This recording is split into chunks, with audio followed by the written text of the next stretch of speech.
Number 2, appreciate you guys tuning in.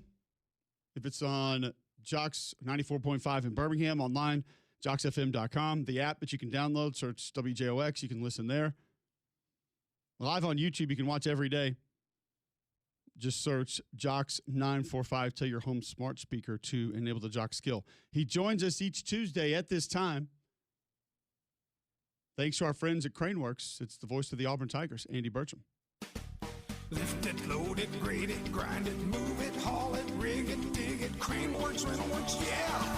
The big dog's got it. The voice of the Auburn Tigers, Andy Burcham, on Mac and Cube in the Morning is brought to you by Craneworks. Lifted, buy and rented, the big dog's got it. Now, Andy Burcham. Appreciate you hopping on with us today, Andy. Great to catch up. Obviously, now Auburn has a new head football coach. Alex Golish will step in. What have been your thoughts on the hire? And obviously, you had a chance to be around him just a little bit, I would assume. What have your conversations been like? I have not met the man in person yet. Let me just say that right off the bat. And I'm hoping to, in the next couple of days, be able to sit down with the Auburn head coach and just talk a little bit more. I was part of the coverage yesterday on War Eagle Plus on the content network of his press conference, and really impressed with he and his vision for Auburn football. It was, I would love at one point to sit down with John Cohen and just talk about what went on behind the scenes of this job search from the time that he made the decision to make a change in Auburn football a month ago, through the process, the three Auburn games, Vanderbilt, Mercer, and Alabama, and then with all that was going on at Arkansas, at LSU, at Ole Miss, at Florida, and then even after Auburn made its decision and Florida made its decision, then the Kentucky announcement. I don't remember a time in that concentrated amount of time where there were that many changes in the Southeastern Conference. Probably there has been, it just doesn't come to my mind right now, and how they seemingly intertwined with each other. And so I think that would be a fascinating time, and I hope I get to do that one day, and that will certainly be off mic with John Cohen. I was impressed with Alex Golish, and in doing the diligence on the work going into this and learning about his childhood and coming to the United States in 1991 with his family from Russia and living in New York and becoming a high school coach out of college, and then a student assistant, and then 2 spots as graduate assistants, and then his time at Toledo and Northern Illinois and Iowa State and UCF, Tennessee, and then South Florida, to his time at Auburn.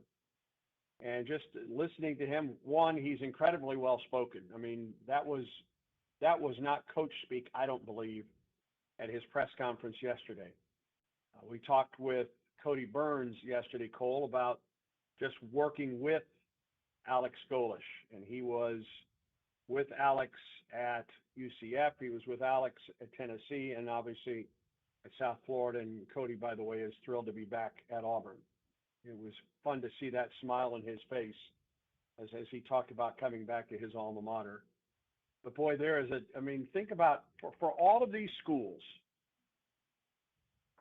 Ole Miss, LSU, Florida, Auburn, and Kentucky, and Arkansas.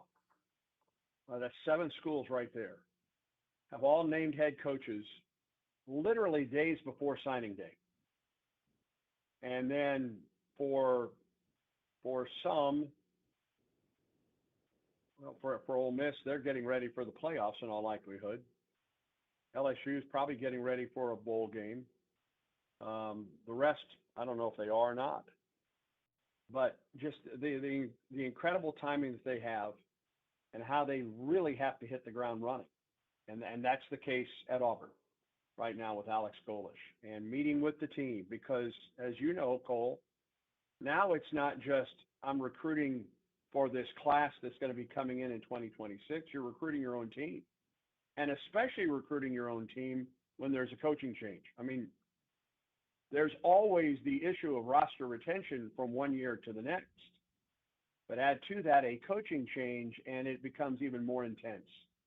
And there are some Auburn players that a lot of teams covet to have on their team. And Auburn wants to keep those players. The Cam Colemans of the world and everyone. So there's a lot of guys on this team. Deuce Knight. Does he stick around for another year at Auburn? I mean, there's a lot of those guys that are on this squad that other teams would dearly love to have. And those calls have been coming in, I think, since the announcement was made that Hugh Freeze was no longer the head coach at Auburn. So it's been a fascinating couple of weeks, and especially this last week with the Thanksgiving break, the Iron Bowl. John Cohen, to his word, said he wanted to have a coach in place as soon as the day after the Iron Bowl, and he did.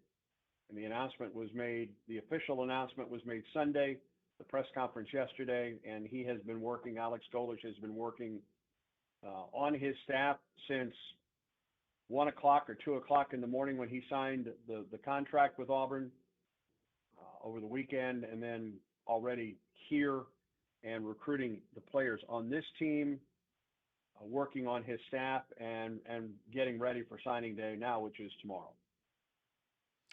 We're visiting with Andy Burcham, voice of the Auburn Tigers, with us thanks to Craneworks each and every week. What else did Cody Burns have to say about how successful he thinks Alex Golish can be at Auburn? Well, he talked about, process driven. We heard that from Cody when he talked with us. And Brad Law was with me as we did that pregame, so to speak, for that press conference yesterday. And then you heard Alex Golish talk about that as well, the process that Auburn will use and how important it is each and every day, each and every minute. And for example, he talked about, how are these players eating? How are these players hydrating? The process that they use to get to game day, so to speak. That's the one thing that stood out to me. I think this is an incredibly hard working. And listen, none of this stuff is just earth shattering, brand new. You've never heard it before, right? But I think this man is incredibly hard working and incredibly focused on being the football coach at Auburn University. And another thing that stood out to me about this, and maybe this sounds basic, Cole, he wants to be the head coach at Auburn. He wants to be the head coach on the Plains. He wants to be the head coach at your alma mater. I'm not certain that was the case for some of the other candidates. This man wants to be the coach. He signed that contract as soon as he got it, from what I gather, and has gone to work. I don't know how much the man has slept since signing that contract with John Cohen and Auburn. So those are a couple of the things. One thing that kind of piqued everybody's interest, and I was outside on our little stage listening and watching his press conference. And when he was asked about the offense, and Jason Caldwell with Inside the Auburn Tigers and 247 was the first one to ask a question, and he asked about the offense. And when he said that everything derives from Auburn running the football, I mean, there were a couple hundred people outside just watching on a big screen, and a lot of those folks were clapping. That piqued everybody's interest, is how his offense and the numbers that he brings in wherever he has been as a coordinator, whether it be at UCF, whether it be at Tennessee, and obviously his offense at South Florida, the numbers are eye-popping. And Auburn obviously is looking for that to continue here on the Plains. Andy Burcham with us on the Higginbotham Hotline. He joins us every Tuesday thanks to Craneworks. Big one tomorrow night. NC State's going to be at Auburn. It's a late tip, 8:15 on ESPN in the ACC-SEC Challenge. What challenges do the Wolfpack bring to the Jungle? Well, one, this is an incredibly hot shooting team coming in. It is shooting, and I don't remember seeing this for a long, long time.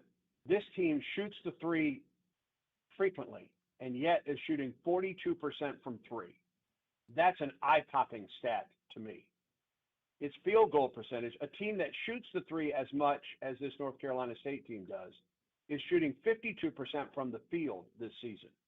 And like Auburn, it is a high-scoring team. Will Wade's a great basketball coach. Say what you will about his troubles and the reason that he was let go at LSU. But he quickly turned around a McNeese team a year ago or 2 years ago, and now has taken over at North Carolina State. They're 5-2 coming in. Like many schools, I mean, their entire starting five, other than their point guard or their shooting guard, everybody else is a transfer. Trey Holloman played against Auburn at Michigan State last year in the Elite Eight. Darian Williams has played at both Nevada and Texas Tech. Copeland has played at Syracuse and McNeese. He came with Will Wade from McNeese. Van Allen Lubin has played against Auburn when he was at Notre Dame, and then last year in Maui from North Carolina. And the offense is what jumps off the page for me because this team can shoot it and shoots from range. McNeil has 19 threes. Holloman has 12. Williams has 19 threes. Copeland has 6. Van Allen Lubin, their starting center, has a couple. So that's what impresses me about this North Carolina State coming in. It's going to be a great atmosphere. It is a later start, 8:15. We're on the air at 7:30 right here on Jocks on the Auburn Sports Network. So looking forward to that call with Brad Law and Randall Dickey. And then, Cole, after this game, Auburn, oh, by the way, goes to number 2 Arizona this weekend to play in Tucson. And that's a 9 o'clock Central Time tip. So got to get a nap in on Saturday, that's for certain. We're on the air at 8:30 from Tucson against a team that's the number 2 team in the country. So Auburn's the gauntlet of Auburn's basketball schedule continues from the 3 games that it played in Las Vegas, and now tomorrow night against North Carolina State, and then Saturday night at Arizona. It's a brutal stretch coming up. I don't think there's any doubt about it, Andy. It is. We talked about it with Richard Hendricks yesterday. That it's going to be wild what Auburn does here in the next week. Perimeter defense is going to be a must tomorrow, like you said. Darian Williams, 54% from 3 this year for the Wolfpack. That's just that's unheard of. That's unheard of. Crazy to think about. So, all right, Andy. We know each and every week you're brought to us by our friends at Craneworks. And Craneworks is the most trusted name for crane and equipment rental in the Southeast for over 30 years. They have a fleet of cranes ranging from 2.5 tons to 500 tons. Craneworks also offers trained and certified operators and riggers to make sure the job is done right. Locations in Birmingham, Nashville, Mobile, and Huntsville.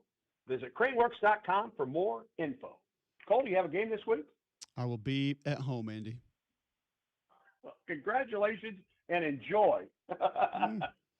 I wish I could see it that way, but I do not. Okay. So, okay. We'll talk to you next week, enjoy Andy. Your time.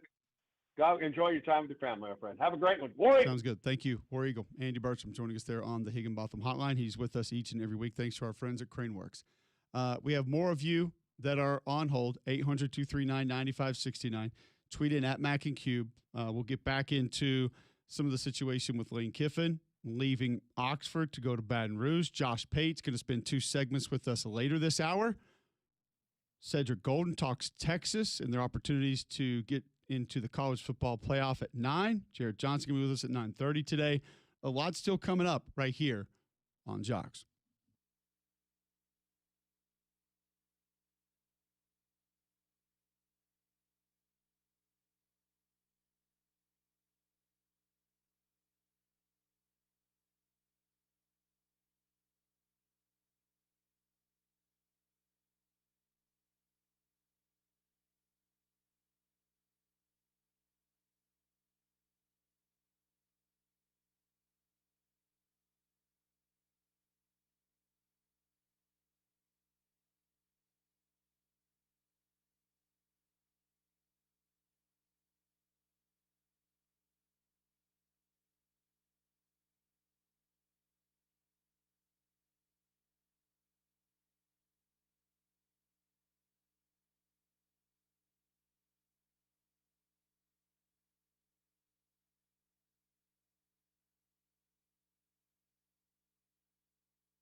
Josh Pate joining us in 3 minutes. He'll discuss college football with us for a few segments here on the show.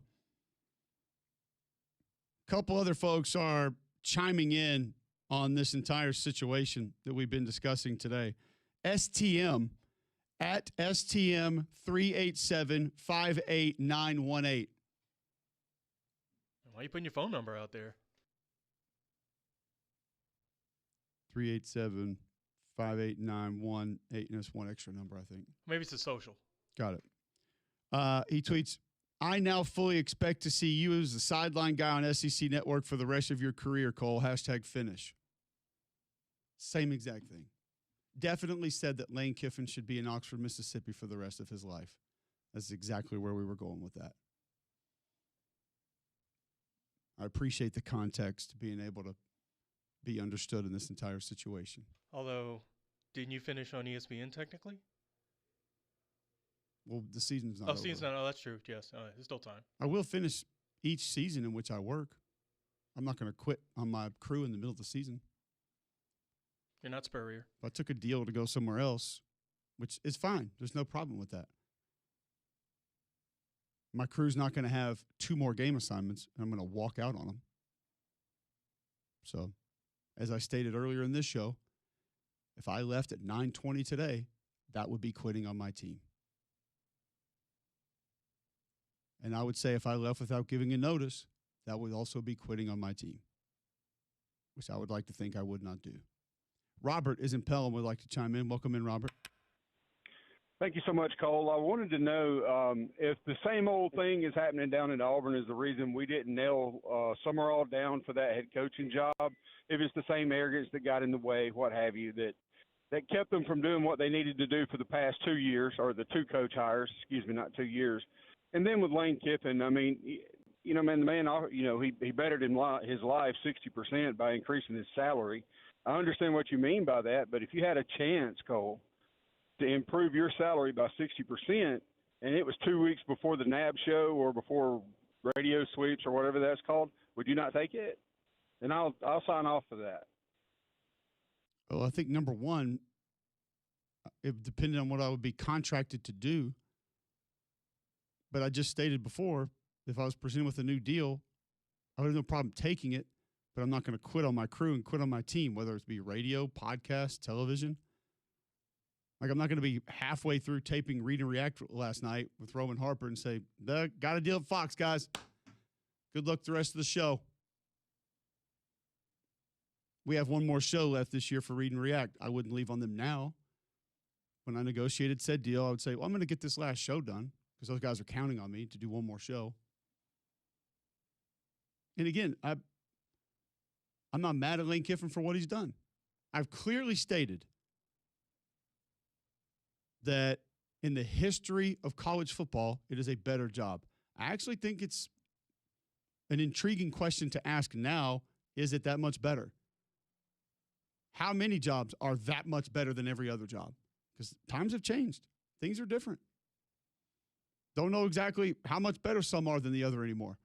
And some of the ones that we've looked at and given the side eye to or shunned for years are a little bit different now. Guys, Indiana has won 11 games in back-to-back years. I don't think I have to ask this question. Do you know how many times Indiana football won 11 games in a season prior to Curt Cignetti's arrival? 0. Not a single one. And they are arguably the best team in college football right now. Aren't they the losingest college football team? A team that had like the most losses ever? Literal doormat 5 years ago. Times are changing.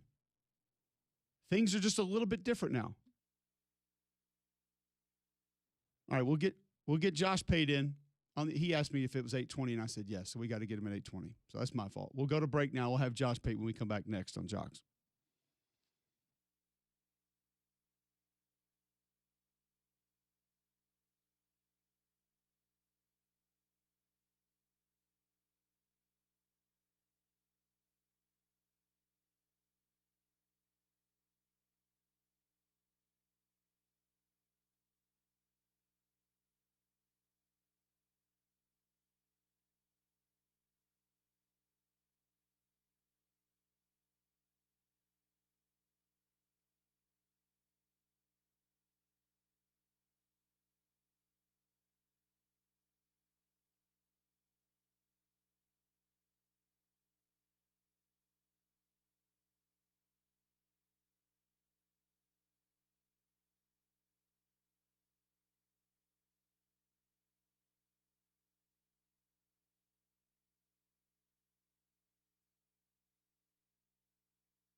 Welcome back in, McElroy and Cubelic in the morning. 8:22 Tuesday, December 2nd, right here on Jocks. Before we get to Josh Pate, I'll tell you about Gusty Goulis and the Gusty Goulis Group. Call 205-542-1996 today. Or go to GustyGoulsGroup.com. Brokered by eXp Realty. Serves more than 3,000 home buyers and sellers in the greater Birmingham area. Over 850 5-star Google reviews. Most agents going to start marketing after you list with him. Not Gusty. He's been marketing. So, since 2012, the Gusty Goulis Group recognized both nationally and locally as Greater Birmingham, Alabama's #1 team in homes sold. So if you're looking to get rid of your home, get into a new home, call the Gusty Goulis Group today, 205-542-1996, or go to GustyGoulsGroup.com and start packing. Josh Pate from his own college football show on YouTube, joining us now on the Higginbotham Hotline. We've had an interesting conversation this morning, and it started with a tweet that Damian sent out from the station yesterday that was essentially me discussing the Lane Kiffin situation, but only from the perspective of everything in football that I ever learned, Josh, part of the foundation of it was finish. Finish the rep, finish practice, finish the series, finish the game, finish the season, finish the week, whatever it was. And he is not finishing with his team. Now, we can talk all the circumstantial evidence that come along with that, but can you even debate that Lane Kiffin is not finishing the season with his team and chose to walk out on him? I can't. I assume, since this is a talking point, that someone has debated it. I would assume anyone in purple and gold has debated it. But I said on my show the other night, obviously, if we did nothing more than switch the roles, everyone who's making one argument from a fan side of things would make the other argument. So I don't really care about that either way. The thing that I've taken away from all this, and I don't know if you've felt this way or not, but I've heard like 13 different viewpoints, 17 different versions of arguments on this. I don't think I've really disagreed with many of them. Everybody seems to have varying degrees of proper points on this. And what it basically tells me is there's a lot of shades of gray that will be present in any kind of coaching search or, any kind of talk about a coaching search as long as the current structure is what it is. Now, you start going down that road, and we end up talking about the calendar. And you'll notice the talk about the calendar has evolved over the past month. Like 30 days ago, if you said, boy, the college football calendar's messed up, that was really edgy. That was on the frontier of logic, and everybody thought it was a good point. Well, then it gets said for 30 consecutive days on every show known to man, and it gets old and it gets redundant, and then all of a sudden you get accused of carrying water for coaches or carrying water for agents, neither of which I care about doing. But I do think that broad strokes, someone could walk in the door right now, brand new to all this, but pretty smart, and look at the calendar as the problem. Look at the overall structure of college football's calendar as the problem. Now, you can blame whoever you want to for the way it is, and there are many people to blame. But with Lane, like you were right. So I heard what you said yesterday, and begrudgingly, I got to give you full credit for it. You're right about that. I think you think about it from a competitor's perspective. You think about it from the perspective of loyalty, through the perspective of what have you demanded from your players? Do you demand that same thing from yourself? Because if you don't, that could be labeled hypocritical. All this stuff is right. And then if I wanted to debate you, I could come over the top and I could say, hey, what if it's been his goal his whole life, theoretically, to land the LSU job or a job of LSU's caliber, of which there are 3 or 4 maybe, and he got it.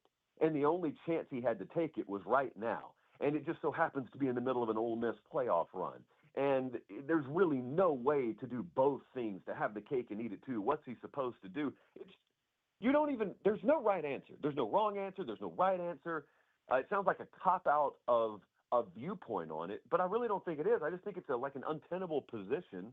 Sure. And you know how rarely I use that word. So if I'm meaning it, if I'm saying it, I must mean it. I'm not mad at Lane Kiffin. I understand what the LSU job is. I understand that it is elite and it's going to most likely allow for different things. Doesn't change the fact that you started the season with one team that is going to be in the college football playoff and you're no longer that team's head coach. Like, there are decisions in life sometimes that you don't make, that you want to make, that would be good. Opportunities that you don't take at that time. But that was his choice and he made it, and there are going to be circumstances that come along with it. It's the defending of all of that is a little bit surprising to me when you look at the fact that at the end of the day, he just didn't do it. How close are these other jobs right now? We've also talked about this today because everyone will say, LSU top 5, top 10 job.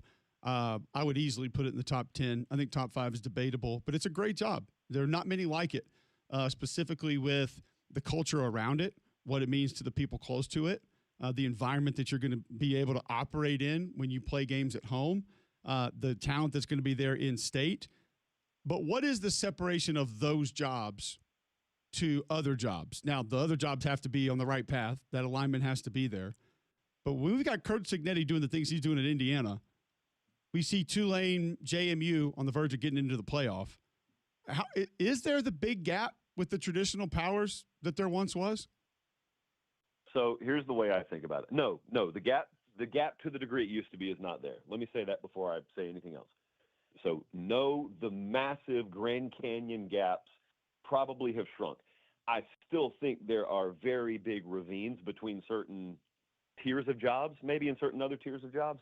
I'd put LSU. I'd have no problem putting them in the top 5 if you had just a minimum baseline of alignment. There can be drama, I don't care, but just a minimum baseline of everyone pulling in the same direction. I'd put it in the top 5. However, regardless of whether you think top 5 or top 10, here's what I always think it ends up coming back to. I think it always ends up coming back to passion.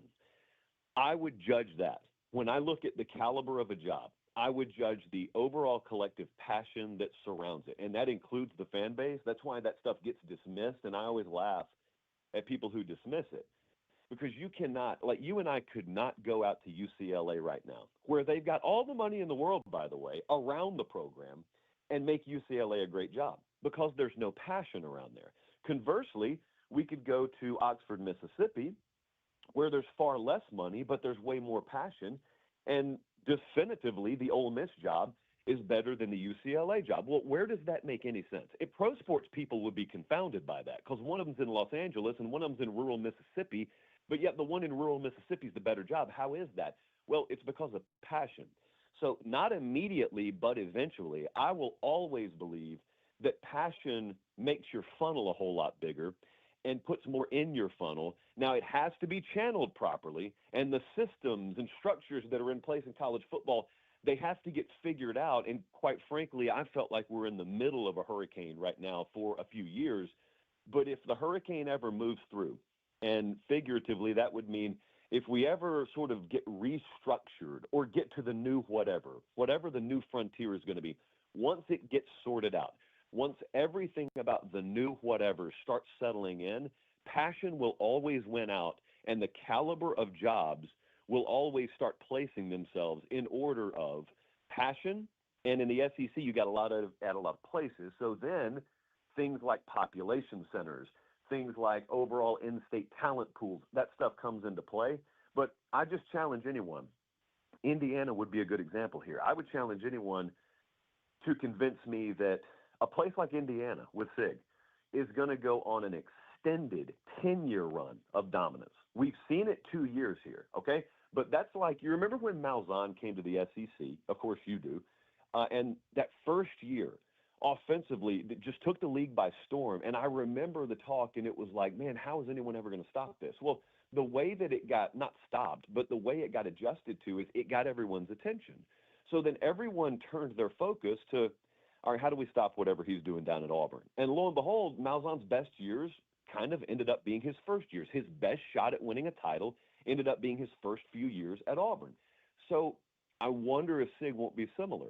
Right now, Indiana and Curt Cignetti have sort of taken the league up there by storm, taken college football by storm. But I don't ever think that job, even with the money, I don't think it's going to be to the caliber where it just becomes a perennial contender. I think you got to try and try and try to squeeze every last ounce of potential out of that place for it to be in the conversation it's in right now. Conversely, I look at an LSU or an Ohio State to draw the equivalent in the Big Ten. You've got to try to screw those places up. So like one place's peak is another place's expectation if you're doing things halfway decently. So look, that's a long-winded way of saying I don't know that the structure's changed all that much in terms of hierarchy. Maybe it's compressed a little bit, but I still think it means a lot to have those big caliber name jobs. Josh Pate from Josh Pate's College Football Show joining us on the Higginbotham Hotline. I want to get to some of the other hires around the SEC. Alex Golish in at Auburn. If you were to grade it, how would you grade it? And what are some of the pluses and minuses that you view with it moving forward?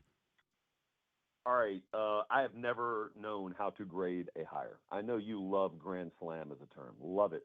So let's just call all of them a Grand Slam hire. The way I looked at it is, and I've heard you talk about it, and I think you and I are on the same page on this. I was terrified that Auburn had completely botched that coaching search. I was very excited to see what John Sumrall could do at Auburn for probably the same reasons you were. And I thought they had messed that up. And I was on campus late last week. I talked to some people. Like, there was a big fear that, for lack of a better term, they were just going to have to settle out of necessity. And that's no knock on DJ Durkin. That's just, that was the attitude. And I shared that attitude. And so the fact that they got a guy that, I've always kind of been irrationally high on anyway, and Alex Golish, really puts a smile on my face. And I don't really care that they stumbled backwards into landing him. Whatever. History will remember that they landed him. And if he wins there, no one cares that they stumbled into it. So what Alex Golish lacks is what any guy from the G5 lacks, and that is big-time college football experience. All right? Whatever that means to you is whatever that means to you. I think there is, somewhat of an acclimation period, but it's different. Like, if they would have hired a guy from the West Coast, you're acclimating to a whole new way of life. You're acclimating to a whole new set of teams in a conference. Alex knows the SEC. He guided that Tennessee offense through, it's a really, really small sample size here, but what were some of the best years in recent memory. You know him. I know him. Most people don't know him. I think a lot of Auburn fans probably had to Google his name, if I had to guess, and I know that equates to a turnoff because you picture the Auburn job, especially if you're an Auburn fan, and you think, well, we ought not have to settle. We ought to be able to go and get a proven commodity. I think you ought to go get a high-caliber head coach. And whether you know his name or not, that's what you want.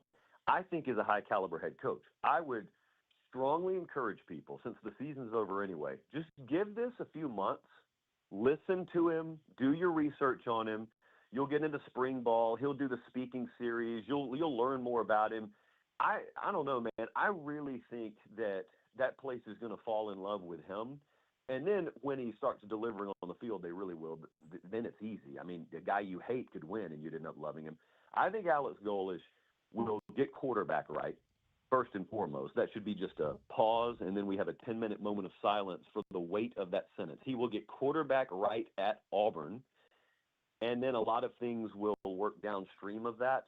I think the attitude he has there, sort of the attitude he's had his whole life since I've known him professionally, perfectly blends in with the attitude of the Auburn football program and just like their existence in the overall hierarchy of the SEC, the way it's kind of always been there, I think is the way he's always been, is the best way I could describe that. So quarterback, fighter, back against the wall dude, just would fight you in a phone booth, bite your kneecaps in the process. He looks very calm if you look at pictures of him. If you get him in a competitive situation, he looks a lot differently, but it's very cerebral and serene on the outside. That is not the way he is on the inside. So I don't know that anyone would have predicted Kalen DeBoer versus Alex Golish as the in-state dynamic 5 years ago, but we're here, and I'm really excited about it. All right, so you mentioned John Sumrall and that potential to Auburn that was there at one point in time. He's introduced as the Florida head football coach yesterday. A large portion of that fan base not satisfied, not excited. Why should they be? I mean, so since the burden of proof is on them, since they're the ones that have that stance, as best you can do to speak for them via proxy, how would you articulate the reasons they're not happy? Realistically, just not knowing who he is or what he is.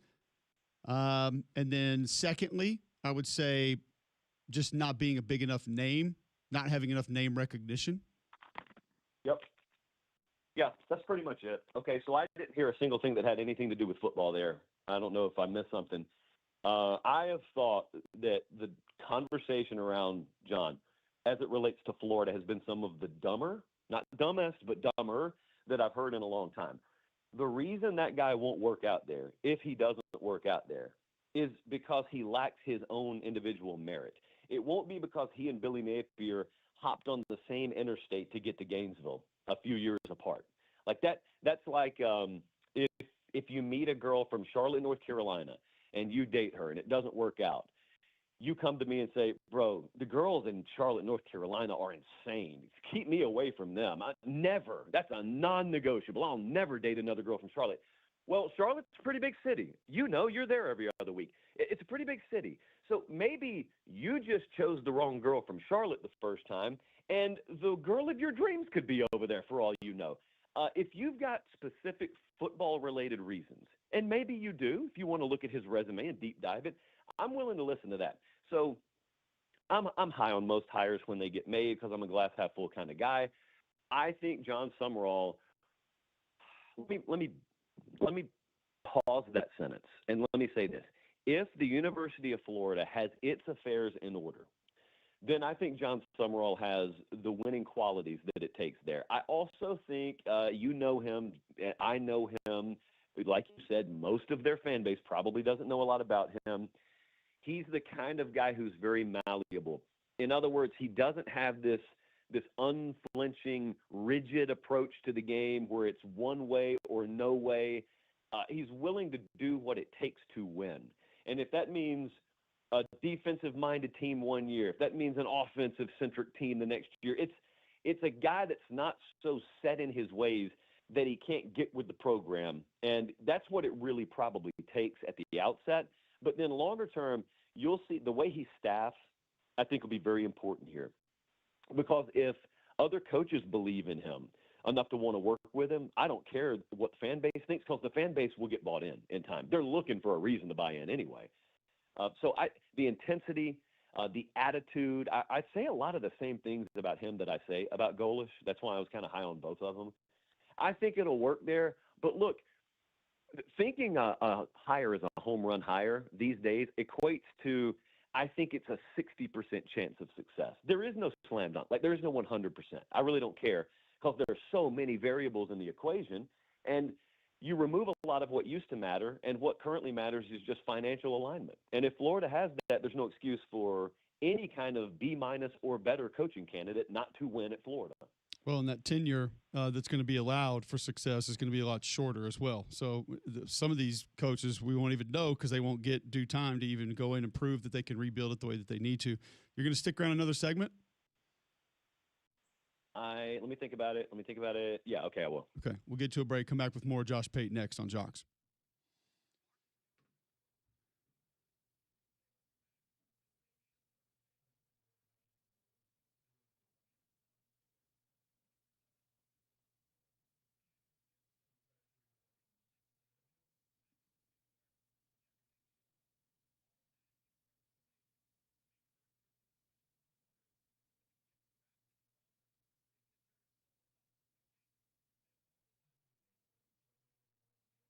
From this moment.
All right, welcome back in. McElroy and Cubelic in the morning. Appreciate you guys being with us. Josh Pate joining us on the Higginbotham Hotline. Josh Pate's College Football Show. You can find that on YouTube, wherever you get your podcasts. College football playoff rankings coming up tonight. It has been a little ho-hum the last couple weeks. Maybe a little more drama tonight. What intrigues you the most, Josh, of what you are interested to see where a team or teams will be ranked? I am very interested to see if Alabama jumps Notre Dame. I halfway think they will. There's very mixed opinions on that from people who actually deep dive this stuff analytically, but I think it's a joke that Miami's behind Notre Dame to begin with. That's just the way I think about it. So, you may think I'm misspeaking there if you're listening, because, well, you said you think Alabama's going to jump Notre Dame, then you mentioned Miami and Notre Dame. No, I think it's all correlated. Because I think if the committee does arrive on Sunday and all of a sudden realize, yeah, we kind of do need to flip Miami and Notre Dame, I think it becomes a little bit easier if you go ahead and get Alabama out of the way tonight. But also getting Alabama ahead of Notre Dame tonight serves another purpose, and that is I firmly believe if Alabama were to lose Saturday, there is someone that's going to have to get bumped out of the playoffs if BYU wins the Big 12, but I don't think it would be Alabama. I don't think Alabama's dropping out. Regardless, I think it would be Notre Dame that ended up getting dropped out. And that's made a whole lot easier if you go ahead and put Alabama above Notre Dame tonight. Now, before I continue, do you agree with that or you disagree with that? No, I would agree. The debate that everybody's going to want to have, though, that I still continue to see people having is obviously Notre Dame and Miami. How do you view this conundrum for the committee right now? I think that they got it wrong at the outset. I think there's a lot of disingenuous argument out there. Okay, one side says, oh, it's a no-brainer, we've got a head-to-head. And the other side says, oh, it's a no-brainer, head-to-head is a data point, but it's not the only data point. Well, where I fall on that is in the middle, which is benefit Miami, actually. Yes, head-to-head is not the only data point, but it should be slam dunk the most important. And if the other data points are at least comparable or in the realm of comparability, which they are, like, someone's got to explain that to me. How do you not put Miami ahead of Notre Dame? And if you try and start explaining away the head-to-head, like, well, yeah, it exists, but it was just a 3-point game, or yeah, it exists, but that was quite a while ago. Well, what are we saying about head-to-head? Like, I may be really, really old school on this. How does a football game between two teams playing out on a field not carry more weight than some acronym-based computer metric that some dude made up in 1993? How does that work? It's a great question that I don't know the exact answer to. But with the way that I have thought it, because I saw some people talking about it yesterday, and it was referencing the other teams that have played head-to-head that are ranked above or below one another. And I think you do have to always throw in with similar records, because Texas is not ahead of Texas A&M, of course. But I'm just going to ask you point blank. Who do you think is a better football team, Notre Dame or Miami? I think Notre Dame's a better football team. But let me tell you, see, people try and – I know you're not doing this. I think a lot of people try and do that as a gotcha moment. You're not getting me at all. Because there are a lot of teams in the past that I thought were better that ended up losing to the team I thought was worse than them. So if I have ever gotten a single prediction on a football game wrong, I don't really care who I think is the better team. And so if I don't care about my own opinion, you can imagine how little I value the opinion of committee members sitting around a table in Grapevine, Texas, maybe or maybe not falling asleep by 8 p.m. that night. I don't care about your eyeball test. I don't care about my eyeball test. I only care about that if we don't have a result on the field already. If we've got a result on the field already and two teams are even within the realm of comparability, forget my eyeball test. That head-to-head result should carry the day. Point blank. That's always the way I feel about that. And I actually think Notre Dame's a better football team too. I think where people are going to get it a little bit twisted is not only where you just went with how certain games can play out. I think people are going to look at Miami, and I would also agree with this, as a more talented football team. So more players that are more capable of doing different things well, but that doesn't always make you a better football team. And so it's a tough conundrum. I love the way you laid it out there that the committee maybe missed early, and they're not going to – they have no real reason to autocorrect it And I think they probably look at it as to how they would have to answer for that, and then what that would lead to with other teams, having to answer for all of those as well, of the hows and whys you haven't done this with these teams, is going to be a little bit confusing. When you look towards the bottom of this playoff field, what it will be, who it will include, maybe who it will not include, are there teams that you look at right now and say, I don't think they're getting in, but man, I wish they would? Because they could do some damage. They could pose problems for some of the teams that we do know are getting in. So Vanderbilt is my answer to that question. But if Miami doesn't make it in, Miami's easily the answer to that question. I was talking to a coach last night who may possibly be in this very playoff field. And I was just sort of asking, out of all the teams, who possesses like specific personnel mismatches for you guys if you were to face them? I didn't even finish the sentence before he said Miami. I mean, a lot of these guys, especially on the offensive side of the ball, look at defensively what Miami possesses, just personnel, all right? Over the span of a season, have they lost 2 games? Yeah. Over the course of one 60-minute football game against your specific matchup and your specific personnel, having the kind of defensive talent, specifically defensive front talent that Miami has, can wreck a game. And so if they're not in the playoff, that may be a huge bullet dodged by some offense out there that you never would have thought of.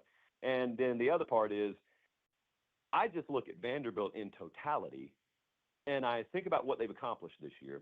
I look at how they ended the season, and it was emphatic going into Knoxville, and then people try and discount that after the fact.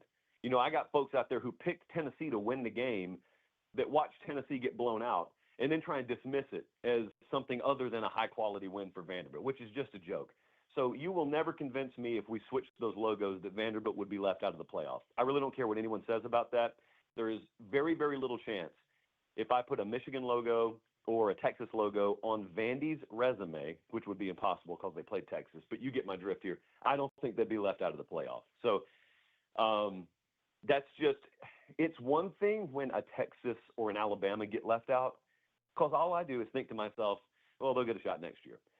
I'm not just going to be able to think that about Vanderbilt. I think the Vanderbilt existence is one you kind of like Iowa State has been. South Carolina last year was even a good example. South Carolina gets left out, and I didn't think the same way about them as I thought about Bama. Bama, oh, they'll get a shot next year and year after that, year after that. South Carolina, they may never get this close again for all I know. That's a huge blow to that program. I will think the same thing about Vanderbilt. I'm with you, and I think that might end up being the story. Well, no, it's not going to be the story of this playoff. A story in this playoff is Texas, Miami, Vandy, maybe USC, what some of these teams could have done if they would have gotten in. I'm not saying that it's wrong necessarily that they're not in, but just kind of where we are in this new playoff era. Some teams are always going to be left out that either got hot at the wrong time or had a slip up or two during the season. The kind of damage that some of these teams that are just on the outside looking in could have been able to do. And there's some teams that if they were matched up, like the coach that you referenced we're talking to, I would like those teams that weren't going to get in said matchups, specifically if it wasn't a road game for that team as well. Yeah. Where are you on Texas, by the way? They're making a really, really impassioned plea to get in this thing, and I'm not on board with it. I'm not on board with it because you will never lose me on the Ohio State argument. Like, yes, you challenged yourself. Yes, you lost. Yes, you're probably being punished for it, but I also don't think they're being punished a lot for it. I just think you're paying a price for getting blown out against Georgia, especially losing to Florida, and you had to struggle win against Kentucky and Mississippi State on the road. It just hasn't been an otherwise dominant resume. The body of work is not as impressive as some of the other teams that are in a similar spot. You had your chances. Yeah. You had your chances. And listen, winning on the road is tough, so I'm not ultimately going to hold those games against Kentucky, Mississippi State against them, but you did not operate like a dominant team in those games. And the Florida loss doesn't look good. The Ohio State loss is what it was this week 1. But if you're talking body of work, I wouldn't have them in. If you're talking right now, how dangerous they are, yeah, they're probably one of the top 12 teams in the country. But that's not what we're talking about. So always appreciate it, Josh. Great stuff. Thanks for hopping on. All right, man. Have a good one. Okay. There we go. And that's over. Back with more.